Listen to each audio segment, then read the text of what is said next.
চিরস্থায়ীভাবে আল্লাহ জান্নাতের মধ্যে তাদেরকে দাখিল করে দিবেন। এরপরে ওয়াখলুদু ওয়ালা ইয়ামুত ওয়ালা তাবলা সিয়াবুহু, জান্নাতে কাপড়গুলাও ময়লা হবে না। ওয়ালা ইয়াফনা শাবাবু, যারা আল্লাহর জান্নাতে যাবে আল্লাহ এমন যৌবন দান করবেন যেই যৌবনটা কখনো ফুরাবে না। যুবক ভাইয়েরা, যৌবনকে ধরে রাখার জন্য আমরা কত চেষ্টা করি। যারা বুড়া হয়ে গেছে ওরাও চিন্তা করে, হায় রে যদি আমার যৌবনকালটা আবার ফিরে আসতো, আবার যদি যৌবনে যাইতে পারতাম। কিন্তু দুনিয়াতে যতই সে ইচ্ছা করুক, আশা করুক, যৌবন একবার চলে গেলে আর ফিরে আসবে না।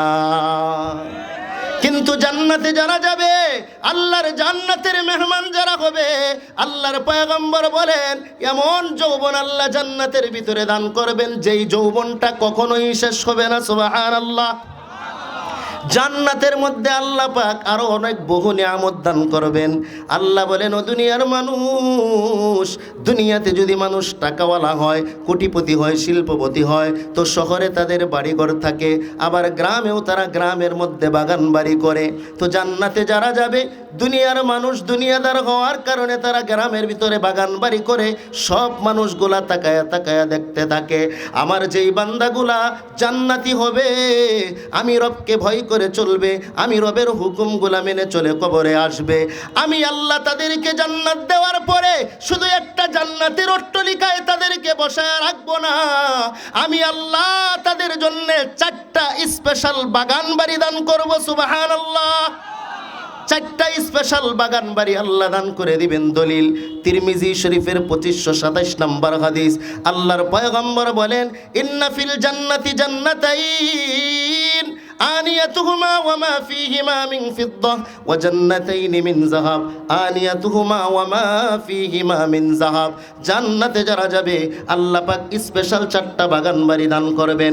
2টা বাগান এমন হবে, আনিয়াতুহুমা ওয়া মা ফীহিমা মিন ফিদ্দাহ, ওই 2 জান্নাতের জগ, গ্লাস, প্লেট যা কিছু আছে সব কিছু আমার আল্লাহ রূপা দিয়ে তৈরি করে দিবেন। ওয়া জান্নাতাইন মিন যাহাব, আরো 2টা বাগান থাকবে স্বর্ণের। ওই জান্নাতের ওই 2 বাগানের ভিতরে জগ, গ্লাস, প্লেট যা কিছু সব কিছু আমার আল্লাহ স্বর্ণ দ্বারা তৈরি করে দিবেন। কেমন হবে জান্নাত? জান্নাতের ভিতরে বাগান বাড়িতে, দুনিয়াতে মানুষ বাগান বাড়িতে হরেক রকমের ফলের গাছ, ফুলের গাছ লাগায়, ঠিক কিনা? বিভিন্ন ধরনের ফল ফ্রুট থাকে, মৌসুমি অমৌসুমি সব ফলের গাছ থাকে, ফুলের গাছ থাকে।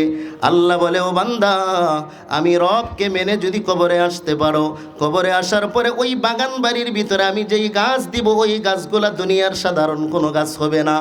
ওই গাছগুলা কত বড় হবে জানো?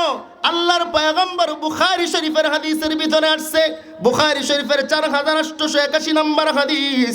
আল্লাহর পয়গম্বর বলেন, ইন্না ফিল জান্নাতি শাজারা ইয়াসিরুর রাকিবু ফি জিল্লিহা মিআতা আম। আল্লাহ জান্নাতের ভিতরে যেই গাছগুলা দিবেন, বাগান বাড়িতে যেই গাছগুলা দিবেন, ওই গাছগুলা এত বড় হবে, এত বড় হবে, একটা গাছের ছায়া 100 বৎসর পর্যন্ত একটা গোড়ায় দৌড়ায়াও শেষ করতে পারবে না। 100 বৎসর ওই গাছের ছায়ায় দৌড়াবে, অশ্বরের উপরে, গোড়ার উপরে উঠে দৌড়াবে, এরপরেও ওই গাছের ছায়া শেষ করতে পারবে না। এত বড় বড় গাছ আল্লাহ তাআলা ওই বাগান বাড়িতে দান করবেন। জান্নাতের ভিতরে আল্লাহ পাক রব্বুল আলামিন আবার ছোট ছোট তাঁবু দিবেন। মাঝে মাঝে মানুষ ঘুরতে যায়, বিভিন্ন জায়গায় যায়, তো থাকতে হয়। তো জান্নাতে যাবে, অমুক জান্নাতে ঘুরতে মন চায়, অমুক দিকে ঘুরতে মন চায়, তো ওখানে যায় কিভাবে থাকবে? তো আল্লাহ তাআলা ওই জান্নাতি যুবক, জান্নাতি মানুষগুলোর জন্য আবার তাঁবুরও ব্যবস্থা করবেন। সুবহানাল্লাহ পড়েন।